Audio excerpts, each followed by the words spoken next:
السلام علیکم ورحمۃ اللہ وبرکاتہ نحمده ونصلی علی رسولہ الکریم اما بعد فاعوذ باللہ من الشیطان الرجیم بسم اللہ الرحمن الرحیم رب اشرح لی صدری ویسر لی امری واحلل عقدۃ من لسانی یفقہوا قولی.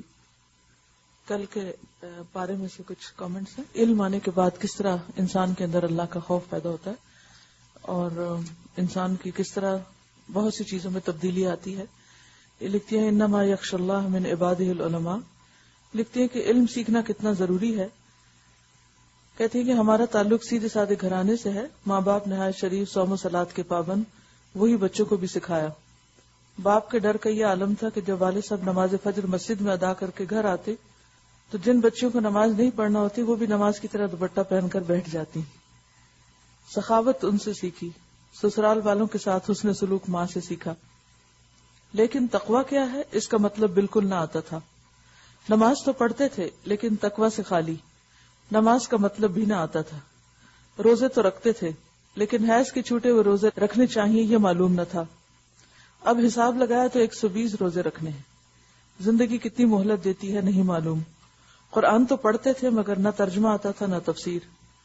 بچوں کو خصوصاً تعلیم القرآن کا کورس ضرور کرنا چاہیے کہ ان کی گودوں میں جو بچے پرورش پائیں وہ صحیح اسلام کے مطابق پرورش پائیں.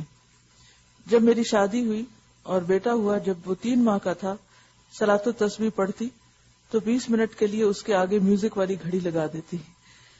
یہ معلوم ہی نہ تھا کہ میوزک حرام ہے.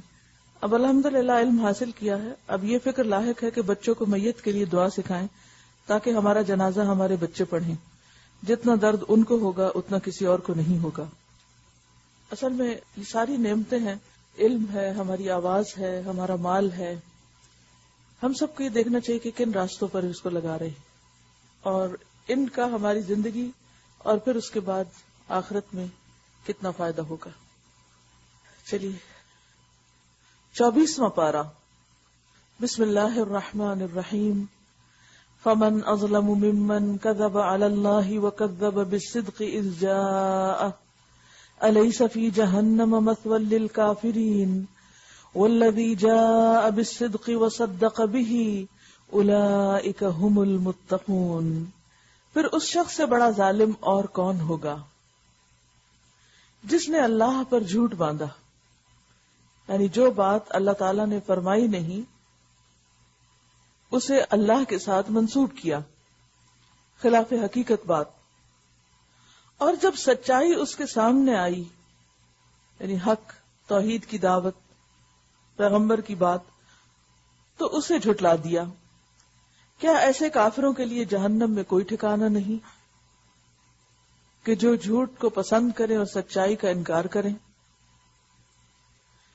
اس کے برعکس، اور جو شخص سچائی لے کر آیا یعنی پیغمبر اور جنہوں نے اس کو سچ مانا، جیسے صحابہ کرام سب سے پہلے ایمان لانے والے لوگ اور پھر اس کے بعد ان کی پیروی کرنے والے، وہی عذاب سے بچنے والے ہیں. انہیں اپنے رب کے ہاں وہ سب کچھ ملے گا جس کی وہ خواہش کریں گے. تو اس سے یہ پتہ چلتا ہے کہ انسان اگر سچ بولتا ہے اور سچائی کی تصدیق کرتا ہے تو یقیناً یہ چیز انسان کے اندر تقوی پیدا کرتی ہے. کیونکہ فرمایا وَصَدَّقَ بِهِ أُولَئِكَ هُمُ الْمُتَّقُونَ. یہ سچ بولنے والے ہی اور سچائی کی تصدیق کرنے والے ہی تقوی والے ہیں. ان کی جزا کیا ہے؟ جو وہ چاہیں گے ان کو ملے گا، اور یہی جزا ہوتی ہے محسنین کی. یعنی گویا سچائی ایسی چیز ہے جو انسان کو متقی اور محسن بناتی ہے. اور صرف سچا ہونا ہی نہیں، سچائی کی تصدیق کرنا جب وہ سامنے آ جائے، جب انسان کو حق بات پتہ چل جائے، اچھی بات پتہ چل جائے اور وہ اس کو مان لے تو یہ دراصل اس کی تصدیق کرنا ہے. جیسے جھوٹ منافق کی پہلی خصوصیت ہوتی ہے تو اسی طرح سچ مومن کی اہم ترین خوبی ہوتی ہے. حدیث میں آتا ہے 4 اذا كن فيك فلا عليك ما فاتك من الدنيا. 4 باتیں اگر تمہارے اندر ہوں تو تمہیں کوئی رنج نہیں ہونا چاہیے، کوئی افسوس نہیں ہونا چاہیے کہ تم سے دنیا میں کیا چلا گیا. کوئی بھی چیز چلی جائے، پیاری سے پیاری چیز چھن جائے تو تمہیں کوئی افسوس نہیں ہونا چاہیے اگر 4 چیزیں تمہارے پاس باقی ہیں. وہ کون سی ہیں؟ نمبر 1 حفظ و امانہ، امانت کی حفاظت، چاہے وہ کسی کا مال ہو یا بات ہو یا اپنی ڈیوٹی ہو، جاب ہو اور جاب کی ذمہ داریاں. وہ صدق و حدیث، اور سچی بات. اگر انسان کو اس کی توفیق ہو گئی تو دنیا کا بہت بڑا خزانہ مل گیا اس کو. وہ حسن و خلیقت، اچھا اخلاق، اچھی عادات، good character and manners and morals. وہ عفت طعمہ، پاکیزہ کھانا، حلال کھانا. اگر یہ 4 چیزیں ہیں تو سمجھو کہ تم دنیا کے خوش قسمت ترین انسان ہو. اسی طرح آپ صلی اللہ علیہ وسلم نے یہ بھی فرمایا، ان کنتم تحبون ان یحبکم اللہ ورسولہ، اگر تم یہ محبت رکھتے ہو کہ اللہ اور اس کا رسول تم سے محبت کرے، اگر تم یہ چاہتے ہو، اور ہم سب یہ چاہتے ہیں، کیونکہ اگر اللہ کی محبت نصیب ہو گئی تو پھر تو کسی چیز میں کوئی مشکل رہی ہی نہیں، دنیا آخرت کے سارے بیڑے پار. وہ کون سی 3 چیزیں ہیں؟ نمبر 1 صدق الحدیث، بات کا سچا ہونا، سچی بات کرنا. نمبر 2 واداء الامانہ، امانت ادا کرنا. چھوٹی سی چیز بھی اگر آپ کے پاس کسی کی رہ گئی ہے تو اسے واپس لوٹانا اور اس کی کوشش کرنا. اور تیسرا وحسن الجوار، اچھی ہمسائیگی، کہ آپ جس کے ساتھ بیٹھیں اس کو تکلیف نہ دیں، جس کے ساتھ آپ کا گھر ہو آپ اس کے لیے باعث رحمت ہو.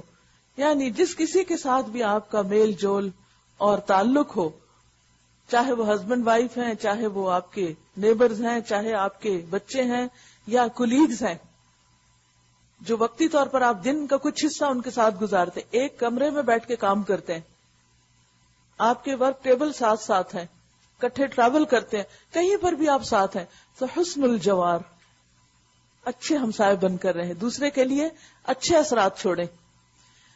اگر کسی شخص کے اندر یہ 3 خوبیاں ہوں تو ایسے بندے سے اللہ پیار کرتا ہے.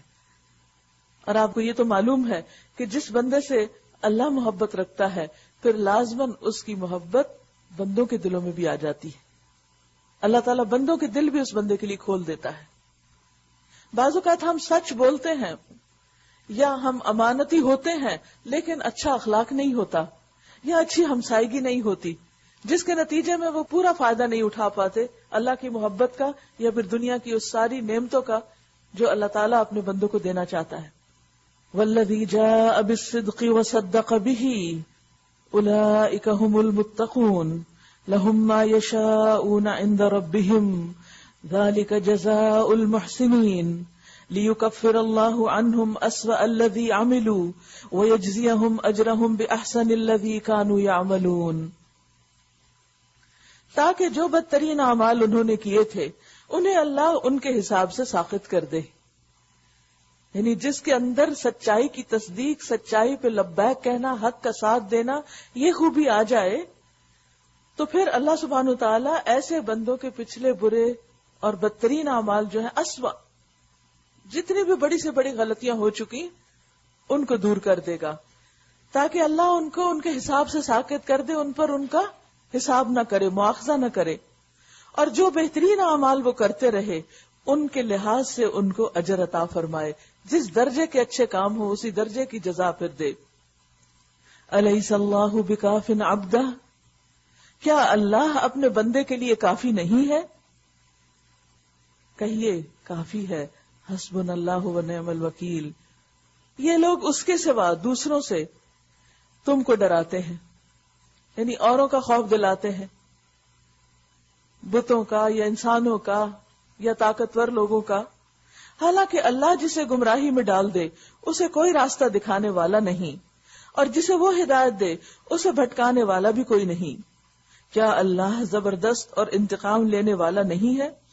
ان لوگوں سے اگر تم پوچھو کہ زمین اور آسمانوں کو کس نے پیدا کیا ہے تو یہ خود کہیں گے کہ اللہ نے. ان سے کہو جب حقیقت یہ ہے تو تمہارا کیا خیال ہے کہ اگر اللہ مجھے کوئی نقصان پہنچانا چاہے تو کیا تمہاری یہ دیویاں جنہیں تم اللہ کو چھوڑ کر پکارتے ہو مجھے اس کے پہنچائے ہوئے نقصان سے بچا لیں گی؟ دنیا میں کوئی طاقت ایسی نہیں جو انسان کو اللہ کی طرف سے آئے ہوئے نقصان سے بچا سکے یا کوئی مدد کر سکے. یا اللہ مجھ پر مہربانی کرنا چاہے تو کیا یہ اس کی رحمت کو روک سکیں گی؟ ہرگز نہیں. بس ان سے کہہ دو کہ میرے لیے اللہ ہی کافی ہے، بھروسہ کرنے والے اسی پر بھروسہ کرتے ہیں۔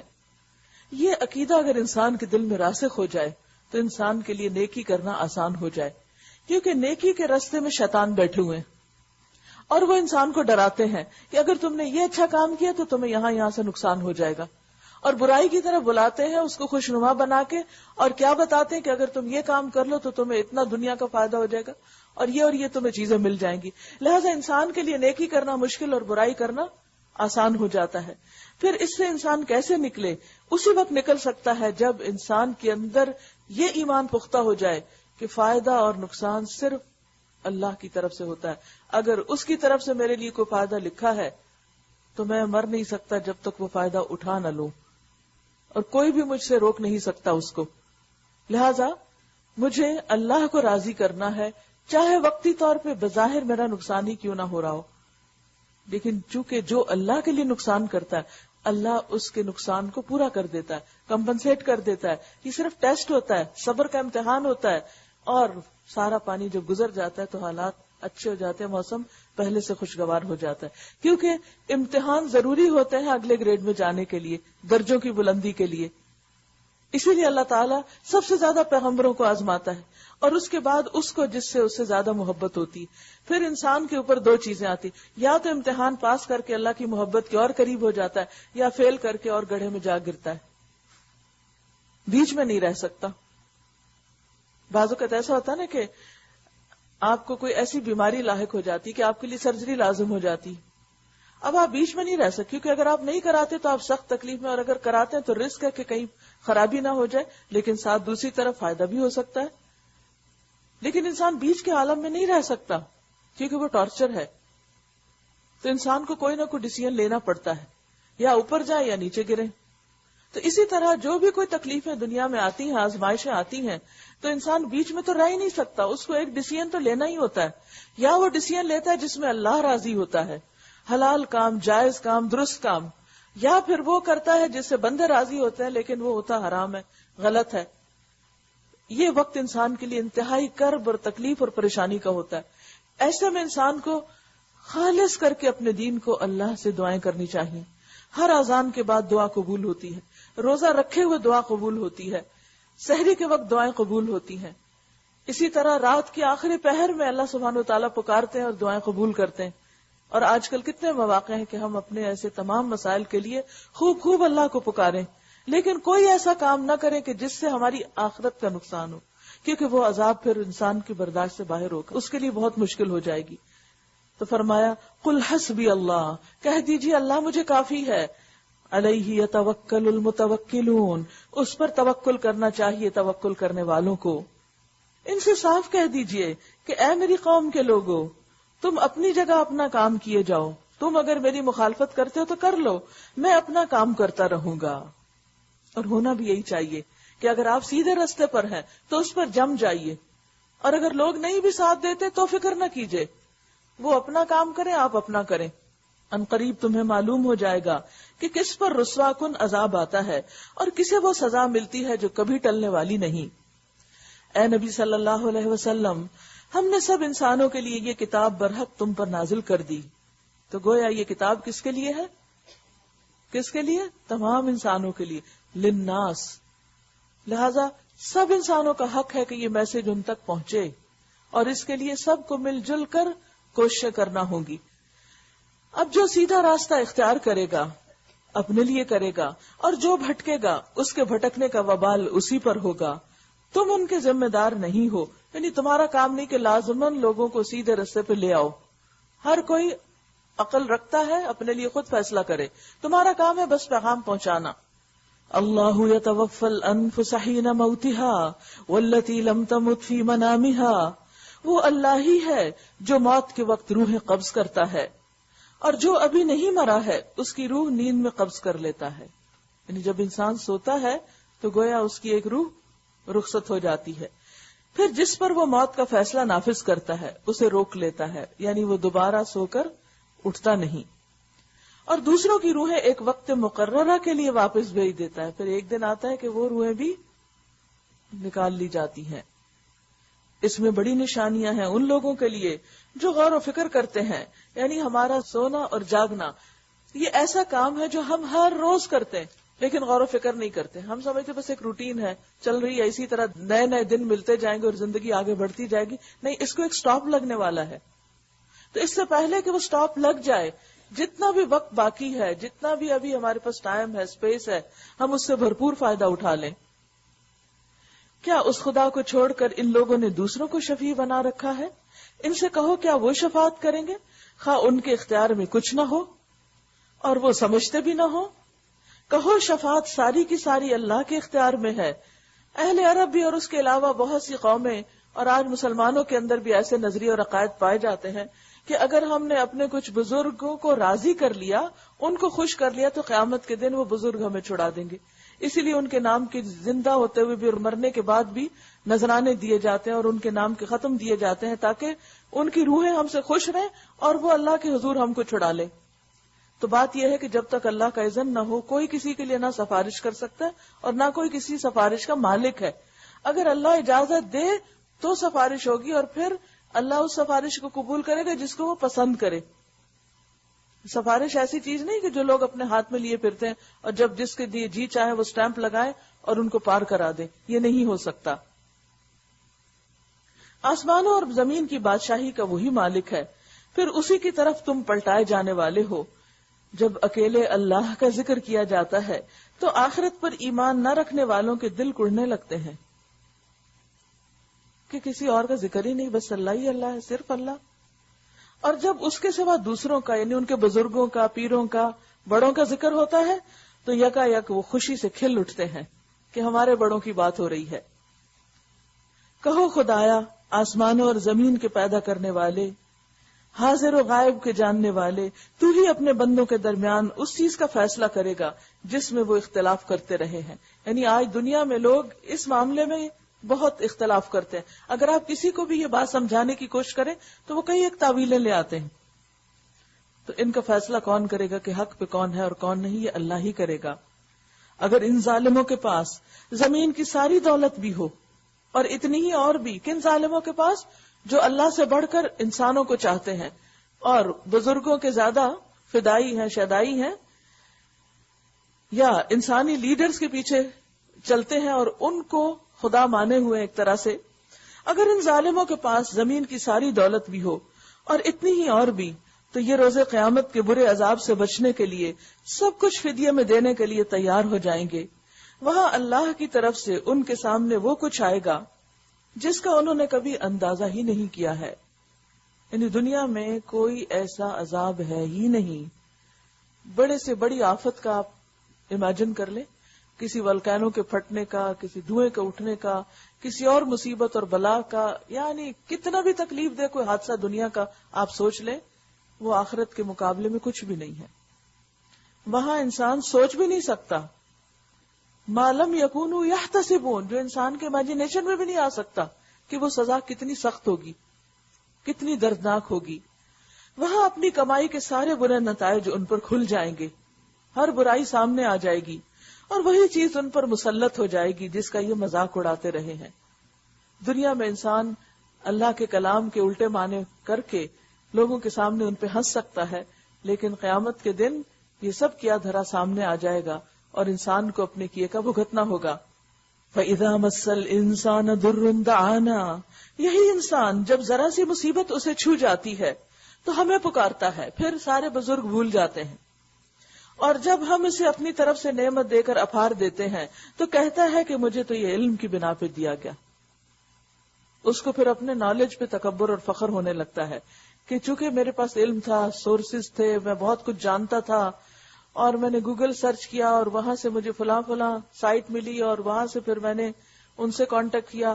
دیکھو نا کہ میں کتنا کچھ جانتا ہوں. زبان سے نہ بھی کہے لیکن اس کا سارا رویہ یہ ظاہر کر رہا ہوتا ہے کہ یہ جو کچھ مجھے ملا ہے یہ دراصل میرا اپنا علم اور اپنی ذہانت اور قابلیت ہے, اور اللہ کو چھوڑ دیتا اور بھول جاتا ہے. جبکہ اللہ کے اذن کے بغیر انسان کوئی بھی چیز ایک قدم سیدھا نہیں اٹھا سکتا.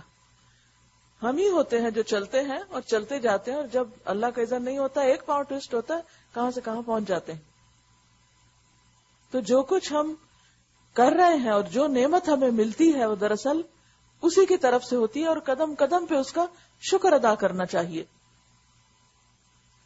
نہیں بلکہ یہ آزمائش ہے، یعنی علم بھی آزمائش ہے، اور علم کے ساتھ جو نعمتیں آتی ہیں وہ بھی امتحان ہیں. مگر ان میں سے اکثر لوگ جانتے نہیں. کیا نہیں جانتے؟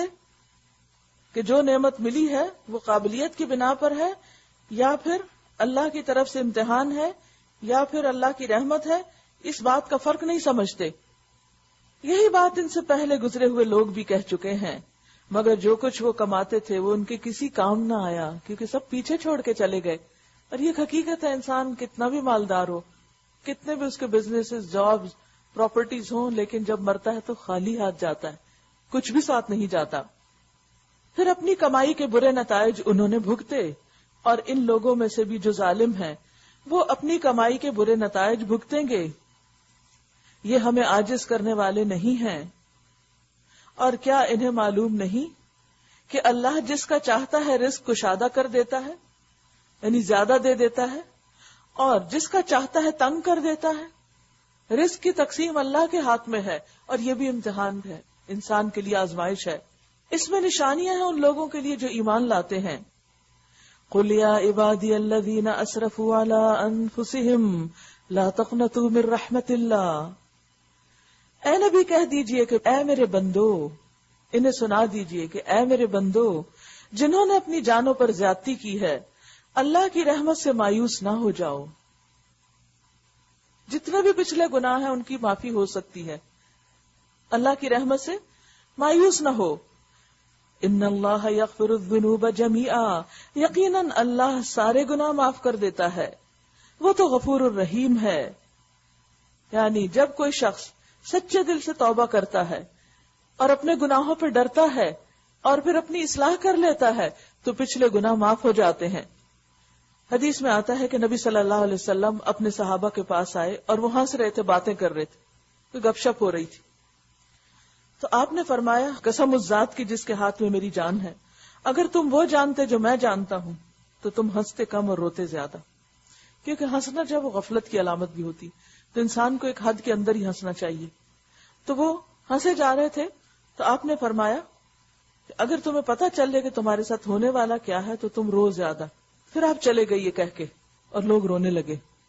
اللہ نے آپ کی طرف وحی کی کہ اے محمد صلی اللہ علیہ وسلم تم نے میرے بندوں کو مایوس کیوں کیا.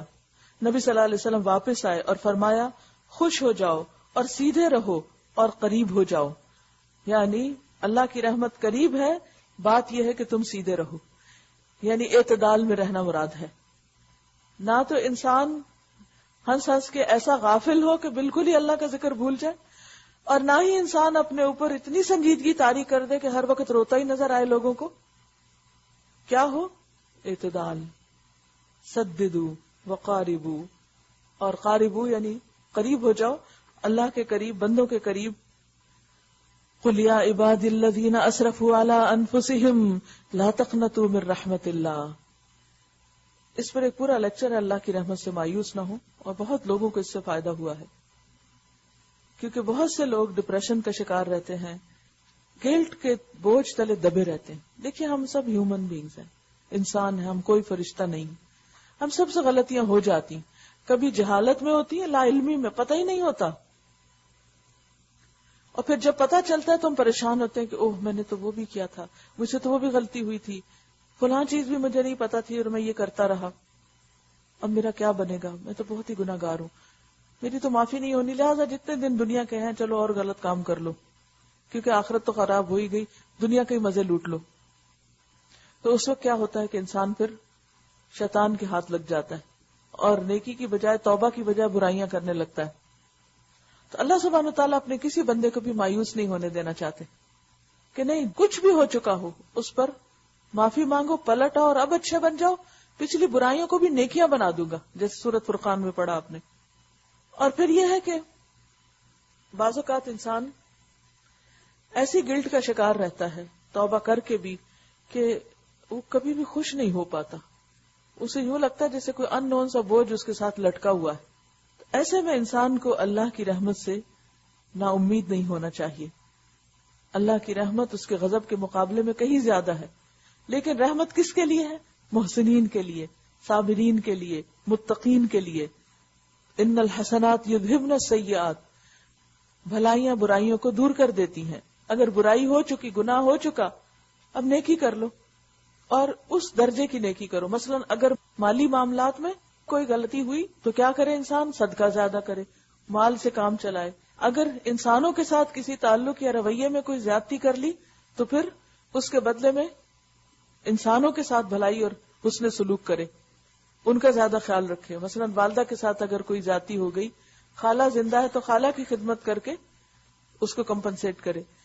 تو اسی طرح اگر جہالت میں زندگی گزری، علم نہیں حاصل کیا اور کوتاہی ہوئی تو انسان علم حاصل کر کے اپنے تمام چیزوں کو کریکٹ کر کے اس کو کمپنسیٹ کرے. تو توبہ کیا ہے؟ ندامت، شرمندگی، اپنی پچھلے گناہوں پر اللہ کے سامنے اقرار، اور پھر اس کے بعد اصلاح، کہ انسان اس رستے سے پلٹ آئے. مثلا جہالت کا رستہ اگر الٹے ہاتھ کو جاتا ہے تو وہ رستہ چھوڑ کے واپس آئے اور سیدھے ہاتھ کو جو رستہ جا رہا ہے علم کا اس پر چل پڑے. تو جب اس رستے پہ چلے گا تو جو علم کے رستے پہ چلتا ہے اللہ اس کے لیے جنت کا راستہ آسان کر دیتے ہیں، تو اس کی مشکل آسان ہو جائے گی. رات جب امام صاحب سورۃ فاتحہ پڑھ رہے تھے تو ہوتا ہے نا، مختلف لوگ جب قرات کرتے ہیں تو مختلف طرح سے آپ کو قرآن سمجھ میں آتا ہے. تو انہوں نے ضالین کی جو مد تھی وہ کافی لمبی کھینچی. تو مجھے ایسے لگا کہ اس کے اندر بھی ایک میننگ ہے، مغضوب جس پہ غضب ہو. تو لفظ کا آپ سائز دیکھیے اور اس کا جو پروننسیشن ہے اس میں بھی آپ دیکھیے کہ وہ انٹروورٹ ہے نا، یعنی اندر ہی اندر مغضوب منہ کے اندر. تو جس کے اوپر غضب ہوتا ہے وہ اسی جگہ دیر اینڈ دین. لیکن ضالین کیا ہے؟ ضالین وہ دور جا رہے ہیں. تو مجھے یوں لگا کہ جیسے وہ جتنی دیر وہ لمبا کرتے رہے اتنی دیر میں وہ بھٹکے ہوئے راستے کو امیجن کرتی رہی کہ دور انسان چلا جاتا ہے. کس سے دور؟ حق سے، ہدایت سے، علم سے، روشنی سے، نیک مجلس سے، نیک کمپنی سے. تو جتنا جتنا وہ دور جاتا ہے اتنا اتنا اتنا بھٹکتا جاتا ہے. لہذا کیا ضروری ہے کہ انسان واپس پلٹے، لوٹ آئے اور اللہ کی نعمتوں میں آئے، رحمتوں میں آئے.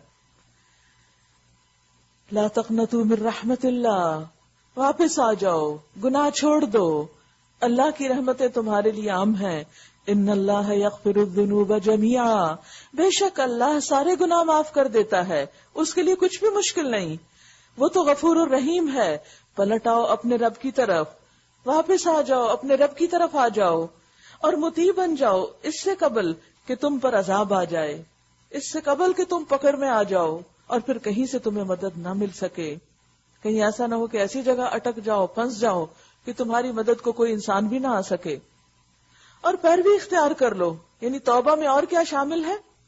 سب سے پہلے تو مایوسی چھوڑو، پھر کیا ہے اللہ کی طرف پلٹو، پھر کیا ہے فرما بردار بن جاؤ، پھر کیا ہے واتبعوا، پیروکار بن جاؤ. کس چیز کے؟ احسن ما انزل الیکم من ربکم، اس بہترین چیز کے جو تمہاری طرف تمہارے رب کی طرف سے نازل ہوئی ہے.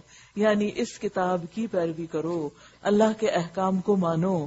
من قبل ان یأتیکم العذاب بغتۃ وانتم لا تشعرون، اس سے پہلے کہ تم پر اچانک عذاب آ جائے اور تم شعور بھی نہ رکھتے ہو. کہیں ایسا نہ ہو کہ بعد میں کوئی شخص کہے ان تقول نفس یا حسرتا علی ما فرطت فی جنب اللہ وان کنت لمن الساخرین، افسوس میری اس کمی کوتاہی پر جو میں اللہ کی جناب میں کرتا رہا، بلکہ میں تو الٹا مذاق اڑانے والوں میں شامل تھا. یا کہے او تقول لو ان اللہ ہدانی لکنت من المتقین، کاش اللہ نے مجھے ہدایت بخشی ہوتی تو میں بھی متقی لوگوں میں سے ہوتا، میرے اندر بھی تقوی آ جاتا. کہیں کل قیامت کے دن تمہارے اندر یہ حسرتیں نہ آئیں، یہ ریگریٹس نہ ہو. کتنا صاف اور کھلا میسج ہے کہ انسان غلط رستے کو چھوڑ کے صحیح پر آ کے اللہ کی اطاعت فرما برداری کر کے اپنی اصلاح کر لے اور بہترین چیز جو اللہ نے قرآن کی شکل میں نازل کی اس کے ساتھ چمٹ جائے اور اس کی پیروی کرنے لگے. حدیث میں آتا ہے کہ ہر جہنمی کو قبر میں اس کا ٹھکانہ جو جنت کا تھا وہ دکھایا جاتا ہے. یعنی جو جہنم میں جانے والا ہے اس کو جنت کی وہ جگہ دکھائی جاتی ہے کہ یہ تمہاری تھی، اگر تم اچھے کام کرتے تو تم نے یہاں آنا تھا. اس وقت اس کے اندر سخت حسرت آتی، وہ کہتا ہے کاش اللہ مجھے ہدایت دے دیتا، کاش مجھے صحیح راستہ پتا چل جاتا. تو یہ بات اس کے لیے حسرت کے باعث بن جاتی. یہ جو اس آیت میں جیسے آیا نا، اس وقت انسان کہے گا کاش جو میں نے اللہ کی جناب میں کوتاہی کی میں وہ نہ کرتا اور مجھ کو ہدایت مل جاتی. اور جنتی کو قبر میں جہنم کا ٹھکانہ دکھایا جاتا کہ دیکھو اگر تم غلط کام کرتے تو یہاں آتے تم. دونوں جگہ دکھائی جاتی ہیں. تو وہ کہتا ہے اگر اللہ مجھے ہدایت نہ دیتا تو کیا ہوتا، میرا کیا بنتا. تو یہ بات اس کے لیے شکر کا باعث بن جاتی ہے. پھر نبی صلی اللہ علیہ وسلم نے یہی آیت پڑھی، ان تقول نفس یا حسرتا علی ما فرطت فی جنب اللہ وان کنت لمن الساخرین. میں تو بس دین کا مذاق اڑانے والوں میں ہی رہا. کتنا کامن ہے یہ. بجائے اس کے کہ لوگ اللہ کی بات سنیں، سنجیدگی سے لیں، اس کو سمجھیں، اس کو اپنی زندگی کا لائحہ عمل بنائیں، عموماً کیا ہوتا ہے، یا تو دین والوں کا مذاق اڑانے لگتے ہیں، یا نمازوں کا مذاق، یا اور حجاب کا مذاق، یا داڑھی کا، یا کچھ اور دینی شاعر کا، جو چند چیزیں نظر آتی کیونکہ دلوں میں تو کوئی کسی کی جھانک کے دیکھ نہیں سکتا. تو یہ جو رویہ ہے کہ خود نہ عمل کرنا اور جو کر رہے ہیں ان کا بھی مذاق اڑانا، یہ انسان کے لیے قیامت کے دن انتہائی افسوس اور حسرت کا سبب ہوگا. او تقول حین تر العذاب، یا عذاب دیکھ کر کہے گا کاش مجھے ایک اور موقع مل جائے اور میں بھی نیک عمل کرنے والوں میں شامل ہو جاؤں. کاش مجھے ایک دفعہ چانس ملے. اس وقت اسے یہ جواب ملے کہ کیوں نہیں، میری آیات تیرے پاس آ چکی تھی، آئی ہوئی تھی، آیات موجود تھی. فکذبت بہا، تو نے ان کو جھٹلا دیا، مانا ہی نہیں. واستکبرت، تو نے تکبر کیا، اپنے آپ کو بڑی چیز سمجھا کہ میں تو اتنی ڈگریاں رکھتا ہوں، اتنا پڑھا لکھا ہوں، اتنا ذہین، اتنا سمجھدار ہوں، اب یہ قرآن پڑھوں گا، 1400 سال پہلے کی کتاب پڑھوں گا. اب تو اتنی لیٹسٹ انفارمیشن ہر دم انسان کو ملتی ہے، نئی نئی چیزیں پڑھنی چاہیے، پرانی چیزیں پڑھنے کا کیا فائدہ. بہت سے لوگ اس طرح کی بھی آرگومنٹ کرتے ہیں. بعض لوگ قرآن کی تفسیر سن کر، قرآن کے اوپر لیکچر سن کے کہتے ہیں یہ تو کوئی چیز نہیں، 5ویں جماعت کی اسلامیات ہے.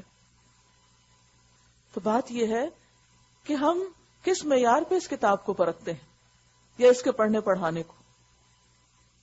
یعنی لوگوں نے اپنے آپ کو خوش کرنے کے لیے طرح طرح کی تعویلیں ڈھونڈی ہوئی ہیں تاکہ اس کو کم ثابت کیا جائے اور دنیا کے علوم کو بہت اہم قرار دیا جائے. اسی وجہ سے آپ دیکھیں کہ جتنی ہم ماؤں کو فکر ہے ہمارے بچوں کے لیے دنیا کی تعلیم کی، قرآن کی تو فکر نہیں. اگر وہ قرآن پڑھ رہا ہے یا دہرا رہا ہے یا اس میں پختگی حاصل کر رہا ہے تو ہمیں فکر لگ جاتی کہ اچھا ابھی تو دنیا کا اتنا رہتا ہے. بھئی ساتھ ساتھ دونوں ہو سکتے ہیں، وہ بھی ہو جائے گا، لیکن یہ علم اللہ کا علم ہے، ہر علم سے افضل ہے. اگر کوئی اس میں جاہل ہے تو دنیا بھر کی لائبریریاں اگر اس نے پڑھ ڈالی ہیں تو بھی وہ صرف ایک قطرہ ہے. لیکن خود ہمارے دل ہی راضی نہیں، یہ ماننے کا تیار نہیں کہ یہ کتاب باقی تمام چیزوں سے افضل ہے. هو خیر مما یجمعون. اس کا یہ مطلب نہیں کہ یہ کتاب آپ کو دوسرے علم پڑھنے نہیں دیتی، یہ کتاب تو خود آپ کو دعوت دیتی ہے کہ دنیا میں بھی غور و فکر کریں. لیکن عموماً ہم ان چیزوں کو اہمیت زیادہ دیتے. یعنی بات اس وقت کیا ہو رہی ہے، what is most important، کس کی ویلیو زیادہ ہے، کس کی ہم عزت زیادہ کرتے، کس کی قدر زیادہ ہے، کس کے پیچھے ہم وقت لگاتے ہیں، کس کے پیچھے مال لگاتے ہیں، ہماری پرائرٹی کیا ہے. فرمایا بلا قد جاءتک آیاتی، میری آیات تیرے پاس آئی تھیں، فکذبت بہا، تو نے ان کو جھٹلا دیا، مانا ہی نہیں، واستکبرت، اور تکبر کیا، وکنت من الکافرین، اور تم کافروں میں سے تھے، انکار کرنے والوں میں سے تھے. آج جن لوگوں نے خدا پر جھوٹ باندھے ہیں، قیامت کے روز تم دیکھو گے کہ ان کے منہ کالے ہوں گے، رنگ بدل جائیں گے، شرمندگی، ندامت، حسرت، گناہوں کے بوجھ کی وجہ سے. کیا جہنم میں متکبروں کے لیے کافی جگہ نہیں ہے؟ اس کے برعکس جن لوگوں نے یہاں تقویٰ کیا ہے، پھر تقویٰ کی بات، ان کے اسباب کامیابی کی وجہ سے اللہ ان کو نجات دے گا، ان کو کوئی نقصان نہیں پہنچے گا اور نہ وہ غمگین ہوں گے. اللہ خالق کل شیء، اللہ خالق ہے ہر چیز کا، ہر چیز. سوچئے کوئی بھی چیز اپنے ذہن میں لائیے، کسی بھی چیز کے بارے میں، سب کچھ اس نے بنایا. اصل کریٹر وہ ہے.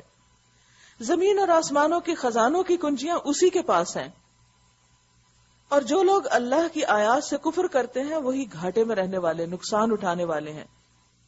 اے نبی صلی اللہ علیہ وسلم، ان سے کہیے پھر کیا اے جاہلو، تم اللہ کے سوا کسی اور کی بندگی کرنے کے لیے مجھ سے کہتے ہو کہ میں کسی اور کا بندہ بن جاؤں، کسی اور کی اطاعت کروں؟ یہ بات تمہیں ان سے صاف کہہ دینی چاہیے، کیونکہ تمہاری طرف اور تم سے پہلے گزرے ہوئے تمام انبیاء کی طرف یہ وحی بھیجی گئی کہ اگر تم نے شرک کیا تو تمہارا عمل ضائع ہو جائے گا، یعنی شرک ایسی بلا ہے کہ اس کے ساتھ کی ہوئی ساری نیکیاں برباد، اور تم خسارے میں رہو گے۔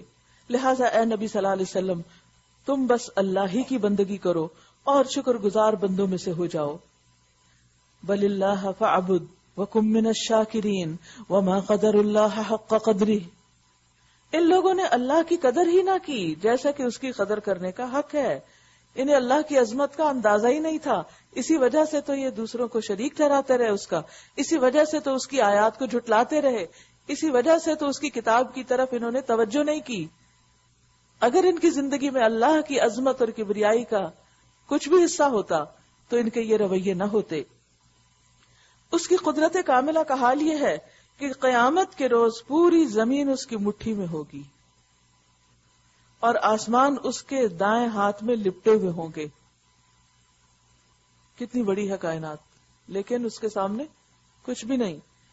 پاک اور بالا تر ہے وہ اس شرک سے جو یہ لوگ کرتے ہیں۔ اور اس روز سور پھونکا جائے گا، جس کی تفصیل کل بھی آپ پڑھ چکے ہیں۔ اس روز سور پھونکا جائے گا، فَصَعِقَ مَن فِي السَّمَاوَاتِ وَمَن فِي الْأَرْضِ إِلَّا مَن شَاءَ اللَّهُ، وہ سب مر کر گر جائیں گے جو آسمانوں اور زمین میں ہیں، سوائے ان کے جنہیں اللہ زندہ رکھنا چاہے۔ پھر ایک دوسرا سور پھونکا جائے گا اور یکا یک یہ سب کے سب اٹھ کر دیکھنے لگیں گے۔ صحابہ نے نبی صلی اللہ علیہ وسلم سے اللہ من شاء اللہ کی تفسیر پوچھی کہ قیامت کے دن جب سور پھونکا جائے گا سبھی بے ہوش ہو جائیں گے سوائے جس کے اللہ چاہے، تو وہ کون ہے؟ فرمایا کہ جب سور پھونکا جائے گا تو ہر چیز فنا ہو جائے گی، صرف جبرائیل، میکائیل، اسرافیل اور ملک الموت باقی رہ جائیں گے۔ تو اللہ تعالیٰ ملک الموت سے پوچھیں گے کون باقی رہ گیا، تو وہ بتائیں گے کہ کون، تو اللہ تعالیٰ فرمائیں گے کہ میکائیل کی جان قبض کر لو۔ اس کے بعد اسرافیل کی جان قبض کرنے کا حکم دیں گے، یعنی فرشتے بھی مر جائیں گے سب۔ پھر پوچھیں گے تو بتائیں گے کہ جبریل اور میں باقی ہوں، تو اللہ تعالیٰ فرمائیں گے تم بھی مر جاؤ، تو وہ بھی مر جائیں گے۔ پھر اللہ تعالیٰ جبریل سے یہی سوال کریں گے، وہ کہیں گے اے رب تو غیر فانی ہے اور حی قیوم ہے اور میں فانی ہوں، تو اللہ تعالیٰ فرمائیں گے ٹھیک ہے اب تم بھی مر جاؤ، چنانچہ وہ وہیں گر جائیں گے اور جان نکل جائے گی۔ کل من علیہا فان، اس کائنات میں کوئی بھی جو چیز ہے وہ فانی ہے، فنا ہونے والی ہے۔ وَيَبْقَى وَجْهُ رَبِّكَ ذُو الْجَلَالِ وَالْإِكْرَامِ، باقی رہنے والی ذات تو تیرے رب ہی کی ہے، اسی کا نام باقی رہے گا، باقی سب کو فنا ہے۔ اور پھر ایک وقت آئے گا جب دوبارہ سور پھونکا جائے گا تو پھر سب کے سب دوبارہ زندہ ہوں گے اور اپنے اپنے کام پر اور اپنے اپنے حساب کے لیے حاضر۔ زمین اپنے رب کے نور سے چمک اٹھے گی۔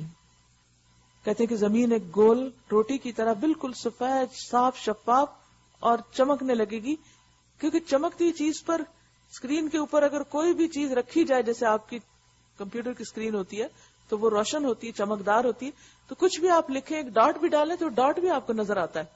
بالکل اسی طرح زمین بھی جو ہے وہ ایک بالکل سفید پلیٹ کی طرح یا میدے کی روٹی کی طرح ہو جائے گی اور اپنے رب کے نور سے چمک اٹھے گی، اور اس میں بس اتنی جگہ ہوگی جس میں سارے انسان کھڑے ہو سکے اور سب سامنے ہوں گے، کوئی ادھر ادھر چھپ نہیں سکے گا، بھاگ نہیں سکے گا، وہاں سے کہیں اور جا نہیں سکے گا۔ کتاب اعمال لا کر رکھ دی جائے گی، اعمال نامہ بھی لے آیا جائے گا، انبیاء اور تمام گواہ حاضر کر دیے جائیں گے، کیونکہ اب حساب شروع ہونا ہے۔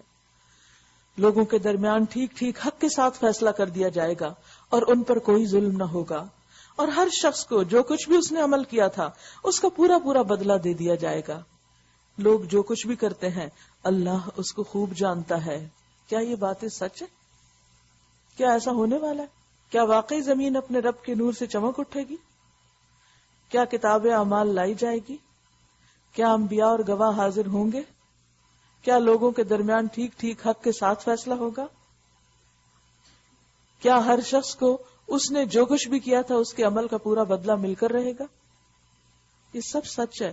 ذالک الکتاب لا ریب فیہ، یہ وہ کتاب ہے جس میں کوئی شک نہیں، یہ حق ہے، سچ ہے. ہمارے ایمان اور یقین میں کمی ہے، ہم اتنا کلیئرلی ان سب چیزوں کو مانتے نہیں، اس لیے گڑبڑ کیے رکھتے ہیں، اور پھر ویک قسم کے خیالات ہیں. اللہ غفور الرحیم ہے، معاف کر دے گا، اور شاید ہمیں بے حساب بھی پار کر دے، اس لیے اتنی فکر کی ضرورت نہیں. ٹھیک ہے، اس کی رحمت اپنی جگہ ہے، وہ بخشش بھی فرمائے گا، لیکن یہ دن تو اس طرح دیکھنا ہوگا نا. اس میدان میں تو حاضری ہوگی ہی، یہاں سے گزرے بغیر تو آپ آگے جا ہی نہیں سکتے. مثلا آپ چاہیں کہ یہاں سے پاکستان چلے جائیں اور کہیں نہیں میں جہاز پہ نہیں میں بیٹھ سکتی، بس کوئی طریقہ بتائیں کہ میں جہاز کے بیٹھے بغیر، سفر کیے بغیر وہاں پہنچ جاؤں. کیا پہنچ جائیں گے؟ کوئی طریقہ نہیں. آپ کو پلین پہ یا شپ پر یا گاڑی میں بیٹھنا ہی پڑے گا، تب اگلی منزل آئے گی. تو دنیا اور جنت کے بیچ میں یہ سارے مرحلے گزریں گے تو آپ آخر میں پہنچیں گے. یہ دیکھنا ہوگا، یہ دن آئے گا، اس میں حاضری لازم ہے، کوئی ایبسنٹ نہیں ہو سکے گا. دنیا میں تو جب ہمارا دل چاہے کوئی نہ کوئی بہانہ کر کے کام سے چھٹی کر بیٹھتے ہیں، وہاں تو نہیں کر سکیں گے، وہاں تو حاضری لازم ہے. کئی لوگوں کو فوبیا ہوتا ہے نا، یعنی کہ جہاز میں نہیں بیٹھ سکتے، بند کمرے میں نہیں بیٹھ سکتے، تو وہ اوائڈ کرتے ہیں، بائی روڈ ٹریول کر لیتے ہیں، جاتے ہی نہیں، سفر ہی کم کرتے ہیں. لیکن اس سفر سے تو کوئی بھی چھوٹ نہیں سکتا. اور پھر یہ کہ تنہا بھی ہوں گے، نہ کوئی بہن بھائی پوچھے گا، نہ میاں کام آئے گا، نہ بچے ہاتھ پکڑیں گے، کچھ بھی تو نہیں. ہر ایک کو اپنا رونا پڑا ہوا ہوگا. جب ایسا دن ہے وہ، اور اتنی بے وفائی کہ سارے ساتھ چھوڑ جائیں، تو آج دنیا میں دوسروں کی خاطر ہم غلط کام کریں؟ وائے وسیق الذین کفروا الی جہنم زمرا. اور اس فیصلے کے بعد وہ لوگ جنہوں نے کفر کیا تھا جہنم کی طرف گروہ در گروہ ہانکے جائیں گے، گروپس کی شکل میں پش کیے جائیں گے جہنم کی طرف. یہ بالکل ایسے ہی مجھے منظر نظر آتا ہے جیسے کبھی آپ نے بھیڑ بکریاں دیکھی ہوں گی کہ ان کو ڈنڈے مار کر گروپ کی شکل میں جس طرف لے جانا چاہے وہ چرواہا لے جاتا ہے. تو یہ بھی گروپس کی شکل میں زمرہ، یہاں تک کہ جب وہ وہاں پہنچیں گے جہنم کے کنارے تو اس کے دروازے کھول دیے جائیں گے، اور اس کے کارندے ان سے کہیں گے کیا تمہارے پاس تمہارے اپنے لوگوں میں سے ایسے رسول نہیں آئے تھے جنہوں نے تم کو تمہارے رب کی آیات سنائی ہوتی؟ یعنی جہنم کے جو وہاں پر کارندے کھڑے ہوں گے، جو آن ڈیوٹی آفیسرز ہوں گے، وہ جب دیکھیں گے اتنی فوج کی فوج جہنم کی طرف آ رہی ہے تو وہ ان سے پوچھیں گے کہ کہاں رہے تمہیں کسی نے نہیں بتایا تھا کہ یہ جہنم کا گڑھا بھی ہے، اور تمہیں اس بات سے ڈرایا ہو کہ ایک وقت تمہیں یہ دن بھی دیکھنا ہوگا، کسی نے نہیں بتایا تھا؟ وہ جواب دیں گے ہاں آئے تھے، مگر عذاب کا فیصلہ کافروں پر چپک گیا. کہا جائے گا داخل ہو جاؤ جہنم کے دروازوں میں، یہاں اب تمہیں ہمیشہ رہنا ہے، بڑا ہی برا ٹھکانہ ہے متکبروں کے لیے، کہ جو اپنے آپ کو بڑی چیز سمجھتے اور یہ سمجھتے کہ یہ سب کچھ ہمارے لیے نہیں. اور جو لوگ اپنے رب کی نافرمانی سے پرہیز کرتے تھے، وَسِيقَ الَّذِينَ اتَّقَوْا رَبَّهُمْ، تقوی اختیار کرنے والے، ان کو بھی گروہ در گروہ جنت کی طرف لے جایا جائے گا، اِلَى الْجَنَّةِ زُمَرًا، یہاں تک کہ جب وہ وہاں پہنچیں گے اور اس کے دروازے پہلے ہی کھولے جا چکے ہوں گے تو اس کے منتظمین ان سے کہیں گے سلام ہو تم پر، بہت اچھے رہے، طبتم فادخلوها خالدین، اب داخل ہو جاؤ یہاں ہمیشہ کے لیے. وقالوا الحمد للہ الذی صدقنا وعدہ، وہ کہیں گے شکر اس خدا کا جس نے ہمارے ساتھ اپنا وعدہ سچ کر دکھایا اور ہم کو زمین کا وارث بنا دیا. اب ہم جنت میں جہاں چاہیں اپنی جگہ بنا سکتے ہیں، کوئی روک ٹوک نہیں، کوئی پابندیاں نہیں. وہ دنیا کا قید خانہ تو چھوڑ آئے پیچھے، جہاں ہر کام کی ایک قید تھی، کتنی لمٹس تھی، کتنی ریسٹرکشنز تھی، بہت کچھ کرنے کو دل چاہتا تھا لیکن نہیں کر پاتے تھے. آج جنت میں جو چاہیں گے وہ ملے گا. بس بہترین اجر ہے عمل کرنے والوں کے لیے. کس کے لیے؟ عمل کرنے والوں کے لیے. فنعم اجر العاملین. جنت کا سودا بڑا مہنگا ہے، اس کے لیے کام کرنے کی ضرورت ہے، اور خالص نیت کے ساتھ صرف اللہ کے لیے